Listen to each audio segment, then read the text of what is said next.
Welcoming you into the Jack and Ginny Wilborn Media Room here in Valley Football Center. Brenden Slaughter, publisher BeaversEdge.com, joined by BeaversEdge senior writer Ryan Harlan. We're coming to you guys on Saturday following Oregon State's third practice of spring football. Definitely got to see a lot more action today compared to the first 2 days. You know, the first 2 days you could see the Beavers kind of settling some things in. Not more individual stuff, not quite as much team stuff. Today we definitely saw a lot more team stuff. We saw a lot of 11-on-11, a lot of 7-on-7. So we'll be breaking that down at BeaversEdge.com. So make sure to definitely check that out. But let's go ahead and start with some defensive takeaways today. You know, I thought the offense kind of had a better day than the defense today, and we'll go to Ryan here shortly for his thoughts on the offense.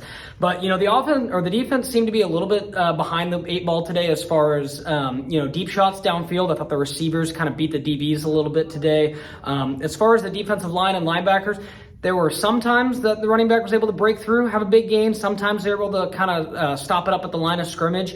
But compared to the first couple days where I thought the defense was dominant, a lot less so today. And I think that's kind of a good thing as the offense is starting to grow and add more pieces. Some standout players that we'll be noticing over at BeaversEdge.com. But for the most part, Ryan, I really came away today more impressed with the offense. Oh, likewise as well, too. I mean, particularly Jabari Johnson had a lot of great plays in practice today. I'll break those down a little bit more later on, but in particular, he really stood out. The passing game in particular from him was something that I was really kind of emphasizing on, something that I had talked about previously on Thursday to grow that part of his game. And I know from what he was saying that he wanted to study the playbook more in depth and know what's asked of him on each and every play. And it looks like that's starting to pay off here in the first week of spring football. Absolutely. And, Jabari Johnson was a standout. We saw some good throws from Malik Murphy today as well. Some receivers that really made some nice plays. I think, Darius Clemens, Jalen Holmes, so we'll be expanding upon that. If you want to know more about exactly what happened, head on over to BeaversEdge.com. Our Nugget report will have all that stuff in detail. But yeah, I mean, just obviously, takeaways after 1 week, Ryan. I mean, are they kind of where you thought they would be as a whole for the team after 1 week? In terms of the defense, not quite, but granted, it's kind of, you only got 3 practices to really make that judgment off of. Right. Typically around this time, the defense is much more far ahead.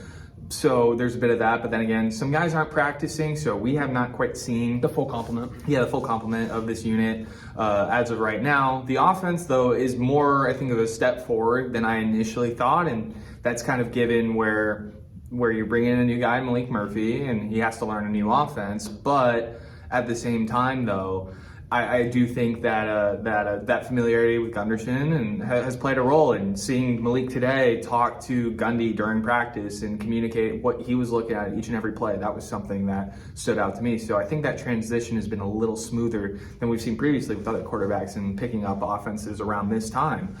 Yeah. So that's something that I've kind of noticed as well. So kind of different expectations between the two sides is the best way to put it. Yeah, I would just say this first week feels so much different than last year at this time first week, and I think that's where you can kind of quantify the growth. Players talked about it, coaches have talked about it. Things just feel smoother. There's more energy. There's more zip. I think the Beavers look determined out there. There's a lot of pieces that still need to be meshed. So I wouldn't read too much into rotations or anything just yet. Guys are going to be moved around and all those things. But most importantly, Ryan and I were here a year ago, and it's just talking with other media, it is bona fide. The Beavers are a better football team than they were a year ago. Exactly how that plays out, we'll see between now and ultimately the start of the season. But I would tell Beaver fans the depth is better. You're not nearly as injured as you were, and I think after 1 week there's some promising signs. Oh, of course, especially in the quarterback play. That's something that's really stood out, where you just see Malik Murphy going through progressions. That's something that you didn't quite see a lot of last year at times, and really just a consummate professional going and talking to the coach afterwards too. That's another thing. That communication, I think, is really big. You see guys communicating a lot more. Defense doing that as well in addition to the offense. Guys are really dialed in to the details, and it's shown through 3 practices so far. Again, 3 practices in. Make sure to stay locked to BeaversEdge.com as Ryan Harlan, I, and Brenden Slaughter will also have continuous coverage of Oregon State spring practices. So we're back on Tuesday next week as the Beavers will have 1 more week of spring practices before taking a 2-week break for finals and spring break, and then returning in April for the second half and concluded by the spring game. So again, thanks for watching this post-practice breakdown at Beavers Edge. For Ryan Harlan, this is Brenden Slaughter signing off. Make sure to check out our full report at BeaversEdge.com.